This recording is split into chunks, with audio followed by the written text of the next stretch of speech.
Bienvenue à vous sur Radio Mayuri Campus, comme annoncé. C'est donc le live avec Tinali que j'accueille. Merci beaucoup Tinali d'avoir accepté notre invitation. C'est pas un exercice facile de parler de soi et de revenir aussi sur sa carrière musicale. Bonsoir. Bonsoir, bonsoir tout le monde. Alors, Tinali, c'est d'abord la Guyane, puisque j'ai cru comprendre en préparant cette émission que vous avez grandi la Guyane. Alors, quels sont les établissements que vous avez fréquentés en Guyane? C'était en quelle année? Alors, il y a eu l'école maternelle Joséphine Hort. Après, il y a eu l'école primaire d'Orville-Léonceau. Il y a eu aussi Justiazine. Il y a eu Nonon. Et puis après Nonon, pour le lycée, j'ai quitté la Guyane. Ouais. Voilà, je suis revenue en métropole. D'accord. Alors, vous êtes déjà plusieurs personnes nous suivre. N'hésitez pas à partager la vidéo, partager le live. Alors parlons maintenant de vos influences musicales, Tinali. Alors tout a commencé dans la famille, puisque déjà, au fait, papa, maman étaient fortement influencés par la musique. Oui, c'est surtout papa. En fait, j'irais même encore plus loin du côté de ma grand-mère, la mère de mon père, où effectivement, c'était une chanteuse, mon père chanteur. Voilà, de toute façon, en Guyane, je pense qu'il y en a qui l'ont croisé peut-être dans des karaokés. Mon père, c'est le niveau voix, c'est vocal, c'est le double de Michel Sardou. Alors, comment s'appelle-t-il? Il s'appelle Michel. Donc voilà, et c'est vrai que j'ai pris cette passion chez lui, avec mon frère aussi, parce que du coup, il nous a transmis à tous les deux, et mon frère, lui, il a pris le côté composition, et moi, j'ai pris le côté vocal. Votre frère qui s'appelle? Laurent Tournier, voilà, et qui a beaucoup travaillé à l'époque avec Henri Placide en studio sur les albums comme Bagamix. Il a aussi travaillé sur les WOM, je ne sais pas si vous vous souvenez. Et donc voilà, donc c'est comme ça qu'en fait, petit à petit, je regardais ce qui se passait en studio quand j'allais les voir, Henri et lui. Et puis je voyais tous les artistes défiler et voilà, j'en avais plein les yeux, donc ça donnait envie. Alors, n'hésitez surtout pas à interagir, à poser vos questions. Il y a déjà Kina Amandine qui est avec nous. Bonsoir Kina. Alors, c'est l'occasion d'interpeller Tinali au cours de ce live. Alors, parlez-nous maintenant, Tinali, de vos premiers souvenirs scéniques. Ça dépend desquels. Alors il y avait l'avant Tinali et il y avait le Tinali. Alors je sais pas, on parle de d'avant, hein. Oui, la première expérience, la première fois que vous êtes monté sur une scène. Vous avez chanté devant un public.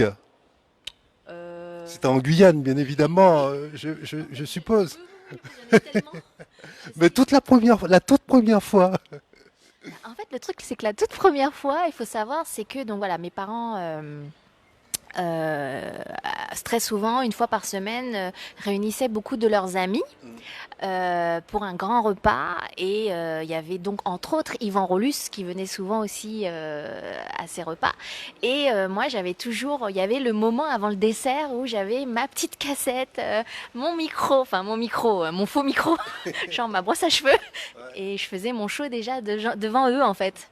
Donc voilà, c'est une sorte de scène si on veut. Ça va, c'était quand même devant au moins une bonne dizaine de personnes. Mais sinon, cyniquement parlant, alors je pense, si mes souvenirs sont exacts, c'était à la télé. C'était à l'époque, alors je sais plus comment, RFO,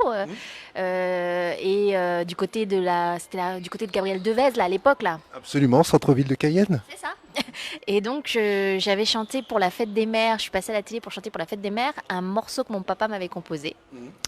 Et voilà, je pense que c'était ma toute première. Et après, j'ai enchaîné avec Yvan Rolus qui m'a du coup aussi, je crois que c'était la même année, hein, m'a proposé de chanter à une émission qu'il tournait pour l'inauguration de la boîte de nuit Le Pénitencier. Là, les gens vont se dire, elle a quel âge cette fille?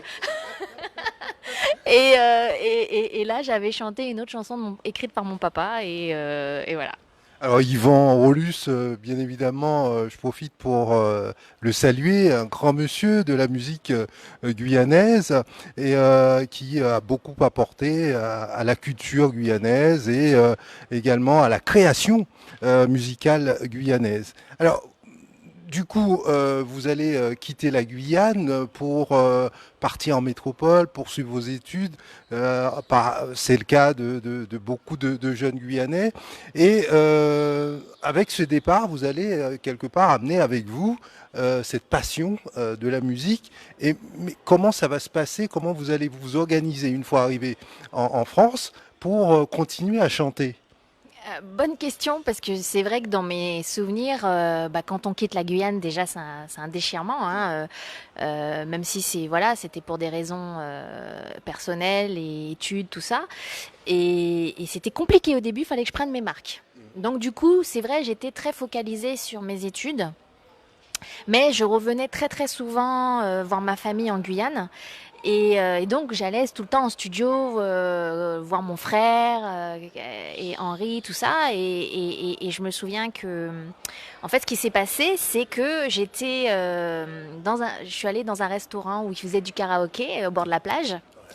Et avec toute l'équipe, il y avait mon frère, il y avait voilà pas mal de gens. Et ce jour-là, il y avait mon futur producteur de l'époque, Michael Lancry, qui du coup travaillait déjà avec mon frère et puis il dit mais et puis je me mets à chanter dans le karaoké, hein. Et il fait mais chante ta sœur. Et mon frère il fait ouais elle chante ouais. Genre qu'est-ce que tu veux, laisse-la tranquille.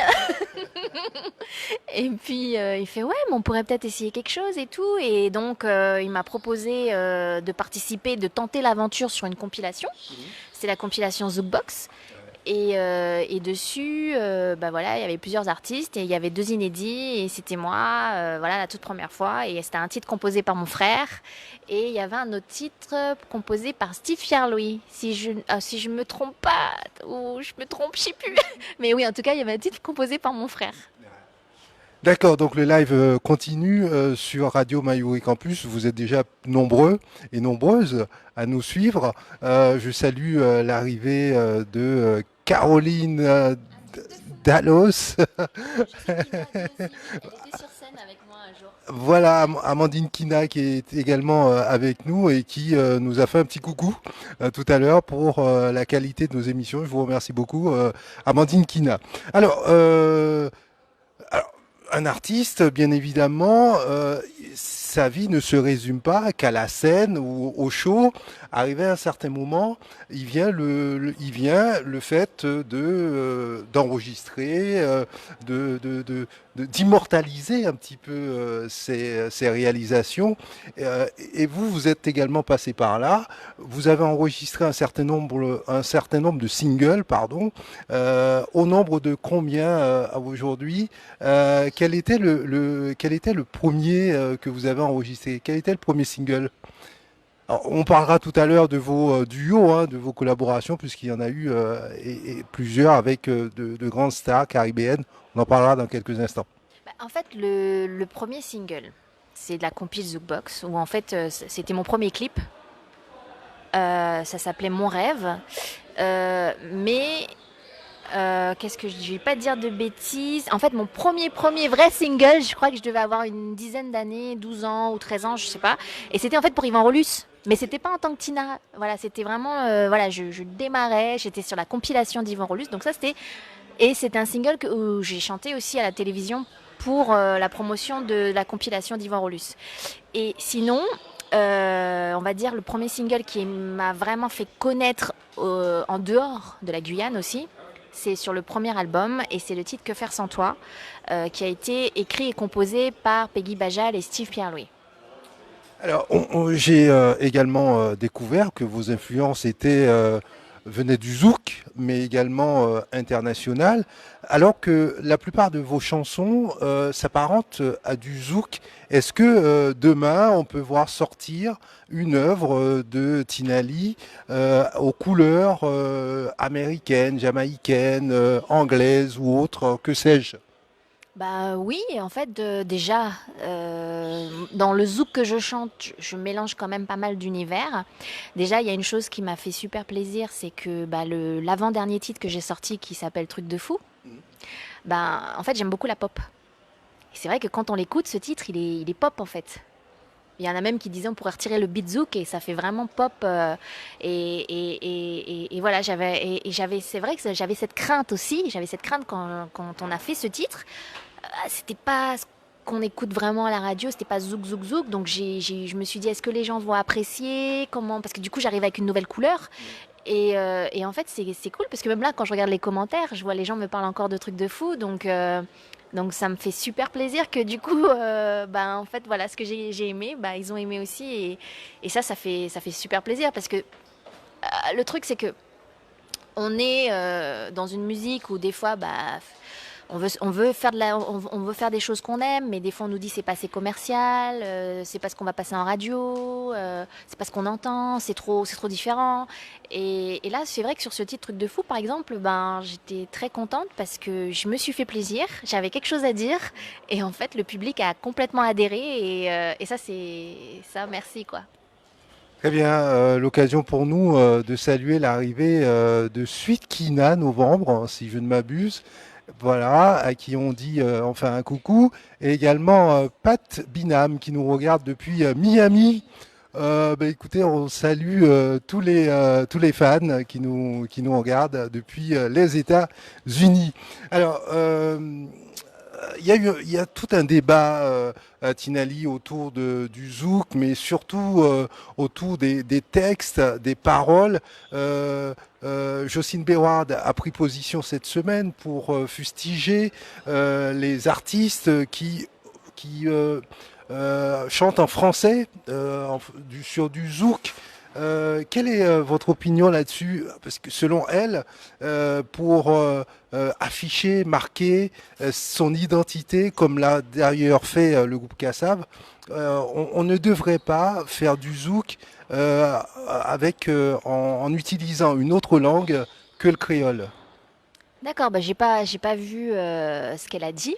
Effectivement, déjà coucou si elle regarde, hein, Jocelyne. Je l'aime beaucoup en plus.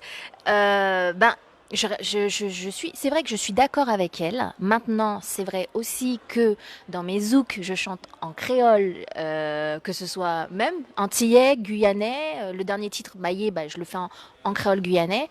Il y a eu quoi? Truc de fou, bah là, c'est tout français. Que je comprends très très bien et je suis d'accord avec elle, mais en même temps, c'est selon l'inspi.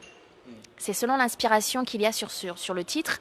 Moi, j'avoue, quand je fais ma musique, je parle pour moi, hein, ou quand les titres me sont proposés, c'est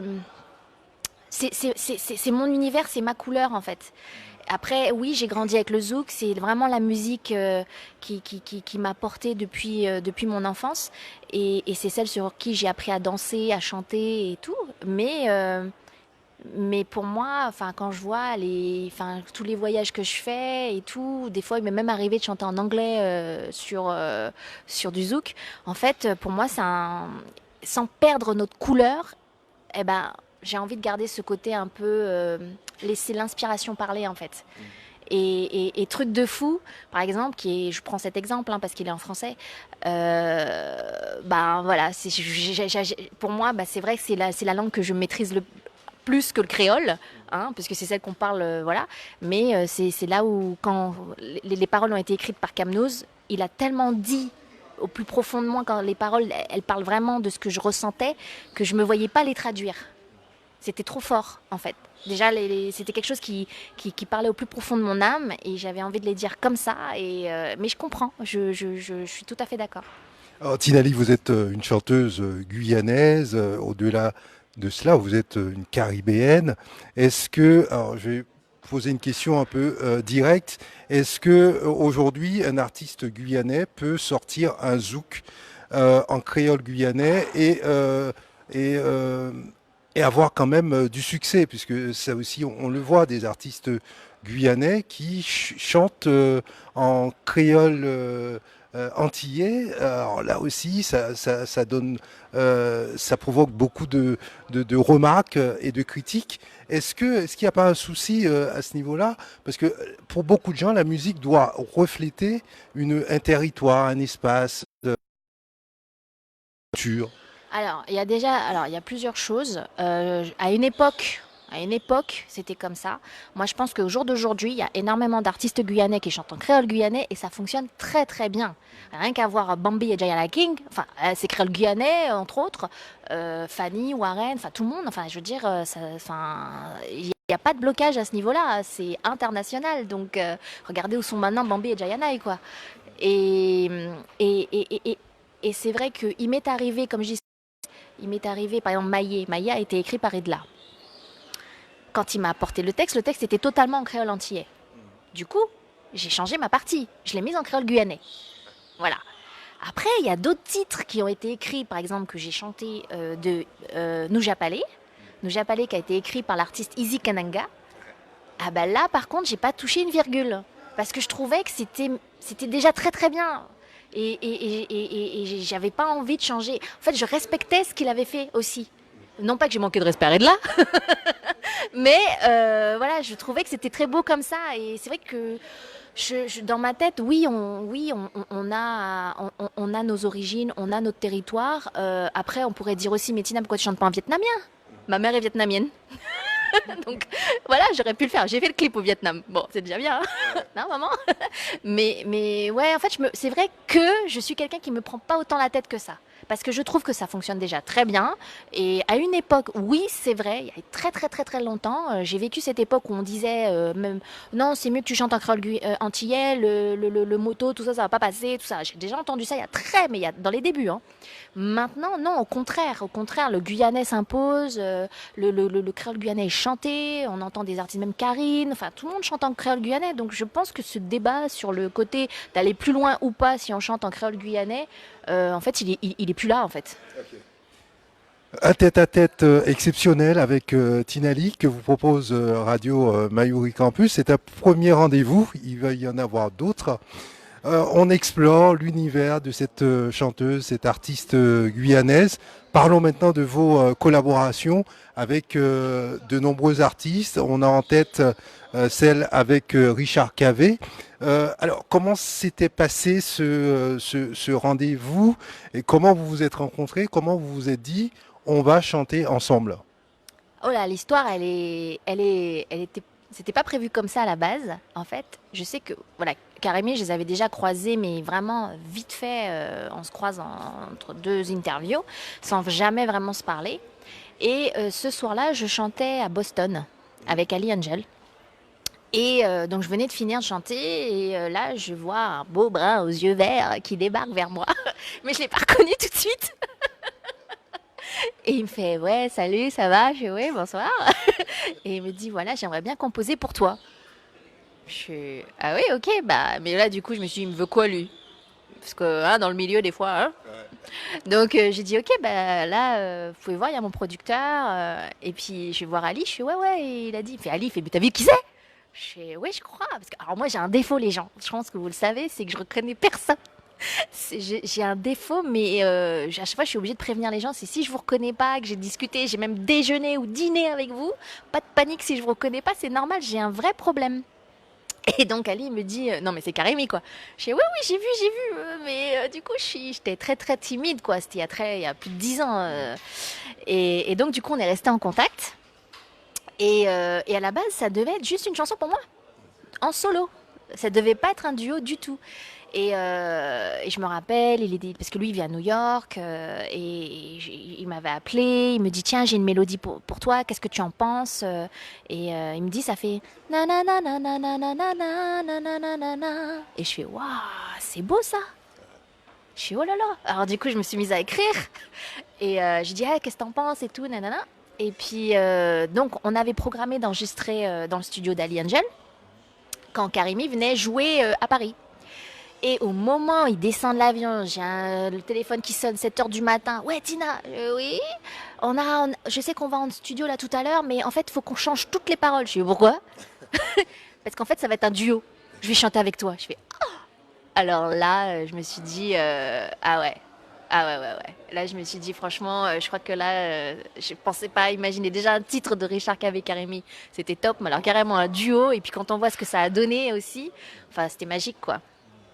Alors, Il y a Pat Biman qui nous dit que moi non plus, je reconnais personne. Ça peut être terrible. Alors c'est l'occasion, hein, vous qui nous regardez, de partager bien évidemment le live et d'en profiter pour interroger, interpeller et discuter, parce que c'est un moment de tête à tête. On utilise les nouvelles technologies pour partager ce moment avec vous. Alors maintenant, on a parlé des collaborations, mais je pense il y en a plein d'autres. J'aimerais maintenant que l'on revienne sur vos œuvres, notamment sur vos singles, et un en particulier, le dernier, puisqu'il a donné lieu à un clip que vous avez réalisé en Guyane. Euh, une chanson qui prête un peu à confusion d'après d'après ce qu'on a pu lire ou entendre ça et là. Alors comment est venue l'idée de cette chanson justement, Maillé? bah, alors Maillet, alors, l'idée du thème, c'est pas moi, hein, ça c'est Ridla. Et alors, la chanson Maillet, elle date d'il y a 6 ans. Donc, c'était un duo qui était prévu entre Ridla et moi. Et donc, on était dans le studio d'Ali Angel. Encore lui. Et il nous dit, voilà, bon, qu'est-ce que vous voulez faire, vers quel univers vous voulez aller. Et on s'est dit, bon, est-ce qu'on fait un peu à la tes côtés, un petit compas love, ou bien un zouk, ou bien est-ce que je vais dans l'univers de Ridla, ou bien, voilà. Et en fait, sur 3 titres qu'il nous a proposés, Ali, il me dit, j'ai un titre là d'Original H, franchement, est-ce que ça vous dit ou pas? Nous, on écoute, on fait, ah ouais, le truc est différent, quoi. Totalement du compas à l'ancienne. Et donc, Ridla et moi, on était tout de suite d'accord. On s'est dit, OK, on va là. La nouvelle génération, sur le compas de nos parents, let's go. Et, euh, et en fait, ça a donné ça. Après, ça a pris beaucoup de temps. Et quand on a décidé de le sortir, voilà, Ridla avait écrit les paroles. Il a choisi le mariage. Et quand on a décidé de le sortir, j'avoue, j'ai posté une photo sur les réseaux sociaux. Je pensais pas que ça allait partir si loin. En fait, moi, vous savez, les gens, je pense qu'à force de me connaître, tout le monde sait que j'adore faire des blagues, j'adore rigoler, enfin voilà. Et je me suis dit, je vais poster cette photo de ma main avec l'alliance et la main de Ridla, et juste comme ça, quoi. Mais nullement, je vais écrire quelque part que je vais me marier. Je vais juste dire, bah voilà, ça y est, on a décidé de sauter le pas. Mais en fait, sauter le pas, c'était de sortir single. Donc 6 ans qu'on s'est croisés, qu'on s'est rencontrés, qu'on essayait de s'attraper entre 2 avions, bah, je mentais pas en fait. Mais nullement je disais une seule fois, ça y est, il m'a demandé, non, non, non. Et en fait, je me suis dit, les gens, de toute façon, je vais poster ça, ils vont me dire, ouais, c'est bon, on t'a grillé, arrête de faire ton nana, nanana. Et en fait, non, c'est parti tellement loin que j'ai de la famille sur Facebook qui m'ont dit, qui ont appelé ma mère, et c'est quoi, elle se marie? Je fais, oh là là, attends, j'appelle papa, j'appelle maman, non, s'il vous plaît, non, excusez-moi, c'est un buzz, pas de panique sur les réseaux sociaux, sinon je vous l'aurais dit. Et donc, c'était assez rigolo, mais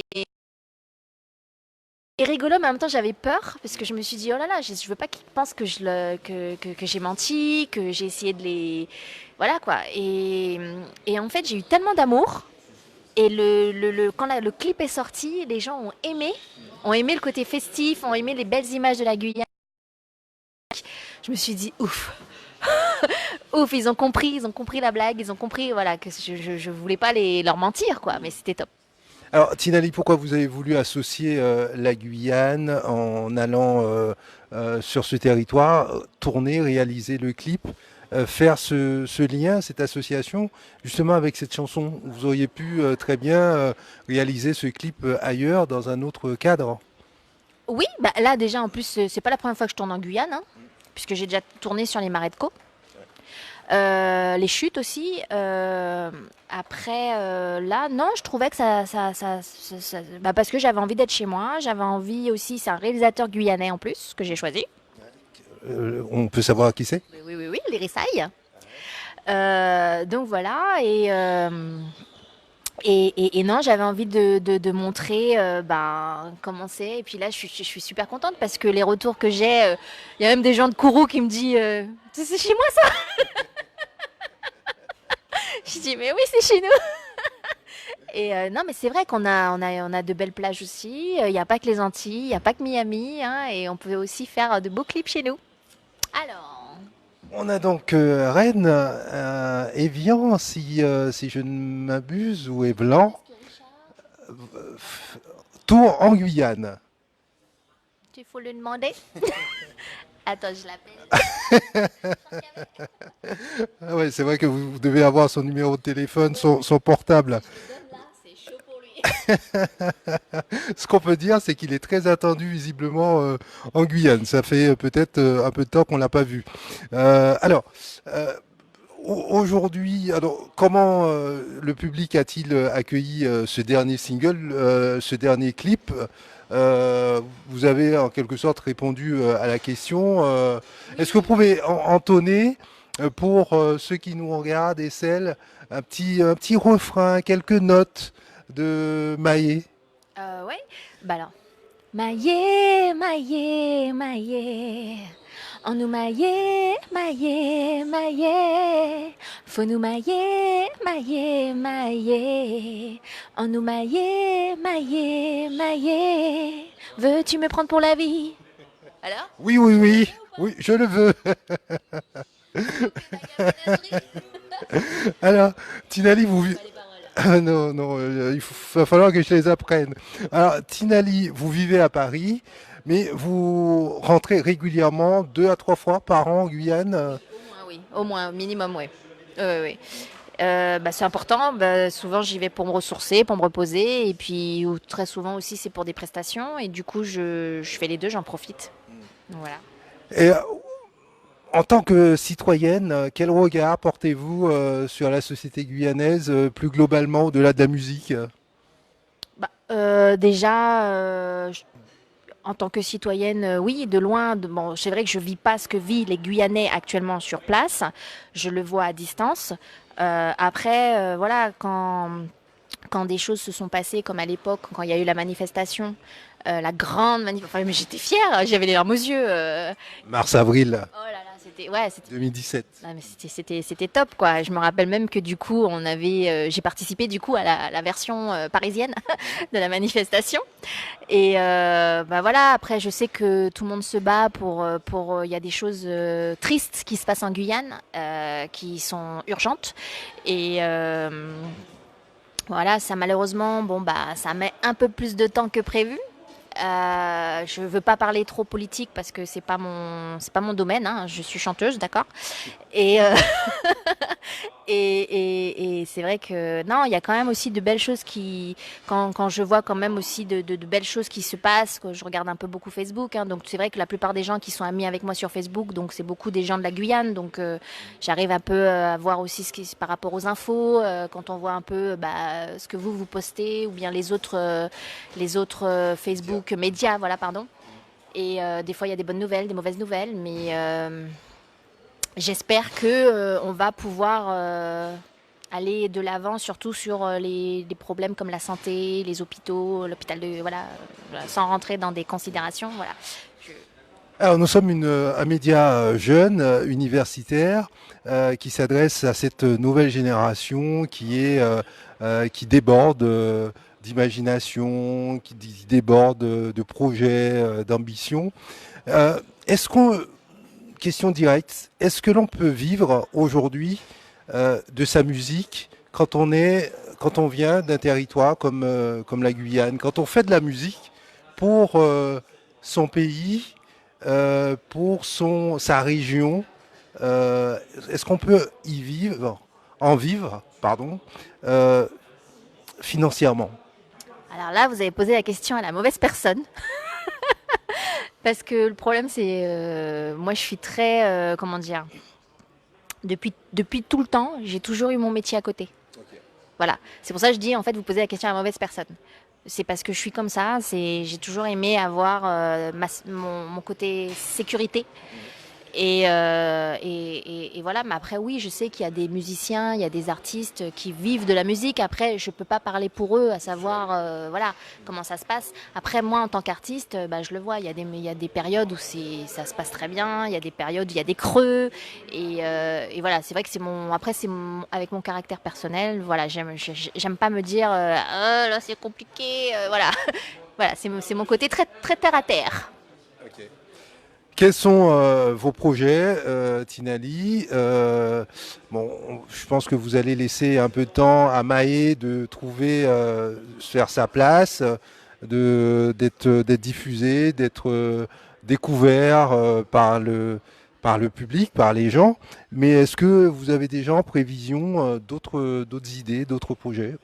Oui, là je suis sur un gros projet. On tombe au bon moment, les amis. Mais je ne vais pas trop en dire plus parce qu'il est en stade de naissance, enfin je veux dire conception plutôt. C'est ça, hein, plutôt. Ok. Voilà, il est en mode conception pour arriver à la naissance. Donc quand ça a commencé à, tu vois, les 9 mois vont arriver là. Donc ouais, voilà, je vous tiendrai au courant. Mais en tout cas, Et comment peut-on se procurer les musiques de Tinali, puisque la plupart des disquaires en Guyane ont mis les clés sous la porte. Alors là aussi, c'est un autre sujet. Quand on est artiste guyanais, par quels moyens diffuse-t-on ces œuvres, hormis les réseaux sociaux ou le digital? mais c'est ça aujourd'hui. Aujourd'hui, c'est le digital. En plus, il y a cette chance. En plus, avant, pour sortir une musique, on avait besoin d'un producteur. On avait besoin d'une maison de disques. Sinon, on sortait rien du tout. Ou alors, on avait notre petite cassette, notre VH, enfin voilà, le petit truc, voilà. Là, aujourd'hui, on a la chance avec les réseaux sociaux, même quand on n'est pas connu, eh ben, de poster notre musique. Et c'est comme ça qu'il y a plein d'artistes qui naissent maintenant.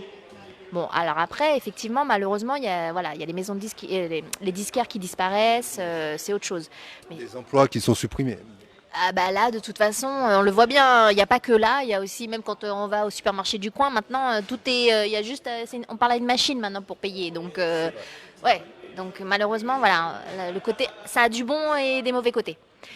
Et bah, de nos jours, non, les jeunes Guyanais, les jeunes artistes guyanais, ils ont cette chance d'avoir les réseaux sociaux, ils ont cette chance d'avoir des formats comme YouTube, tout ça, pour faire du buzz, du buzz, du buzz, du buzz. Et puis, bah, mais je sais plus, il y en a un qui a fait un gros buzz là, il y a pas longtemps, là, comment il s'appelle? J'ai oublié son nom. C'est pas Chou, c'est pas ça?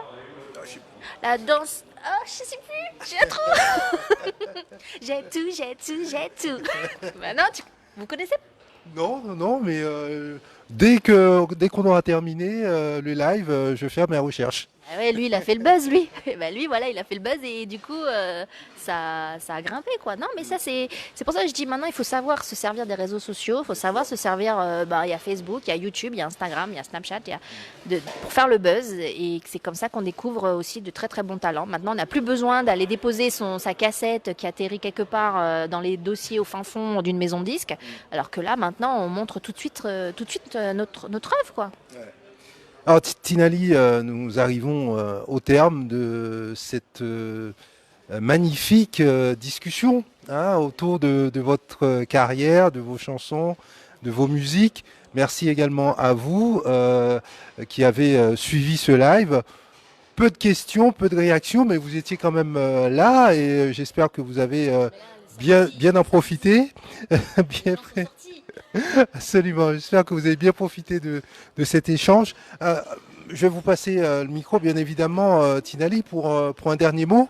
Qu'est-ce que vous... Voilà. Abs- René, il connaît pas de Schumann. Ah, il connaît. Bah, ah, meilleur coup de pas. Je suis désolé, René. Je suis désolé. Alors, quel est un dernier mot pour cette jeunesse guyanaise qui nous regarde et qui a plein d'espoir malgré tout ce tout ce qu'il peut vivre au quotidien en Guyane. Bah, en fait, bah, moi je trouve que la jeunesse guyanaise, bah, de ce que je vois déjà, en fait quand on parle Mayuri Campus, je pensais à... J'ai vu une super vidéo la dernière fois. Vous voyez de quoi je parle ou pas? Des lycéens qui se battaient pour garder leur proviseur. Ah si. Ah ça, non mais ça j'ai kiffé. Mais ça j'ai trouvé ça beau. La jeunesse guyanaise aujourd'hui, elle sait se battre, elle sait ce qu'elle veut. Donc moi j'ai trouvé ça fort, faut continuer comme ça. Dans la vie, on n'a rien sans rien. Donc si on est là, on se dit le truc il va arriver vers nous. Non, si vous avez un rêve, vous avez une passion, euh, en fait, il faut pas le faire que business. Ok, il y a du business que vous voulez, mais il faut le faire là. Parce que en fait, rien n'est facile. Par exemple, moi, en tant qu'artiste, moi je vous le dis, ouais, c'est beau la télé, passer à la télé, faire des clips, mais c'est beaucoup de boulot. Il peut y avoir aussi beaucoup de personnes mal intentionnées aussi. Donc, si ça vient pas, c'est pas une passion qui vient du profond de soi en fait. C'est pour ça que je disais dans ma chanson Truc de fou, c'est ça, c'est aujourd'hui on n'a qu'une vie et on l'oublie en fait. Parce qu'on se dit, ouais, il faut que je paye la facture, il faut que je paye machin, mais en fait, on s'oublie. On oublie les gens, on oublie tout. Et en fait, au bout d'un moment, on se rend compte que, ben, il reste plus beaucoup de temps. C'est bête à dire, mais je suis désolée, c'est la vérité. Et c'est pour ça que je dis que, ouais, il faut profiter de la vie. Si vous avez des idées, si vous avez une passion, faut tenter le coup. Faut tenter le coup. Parce qu'au moins, vous pouvez dire, j'ai essayé. Vous êtes tombé, mais c'est pas grave, vous êtes relevé. Donc, mais au moins, vous avez essayé, parce qu'il y en a plein qui essayent pas, en fait. Et c'est comme ça qu'on devient aigri. Donc, il faut pas.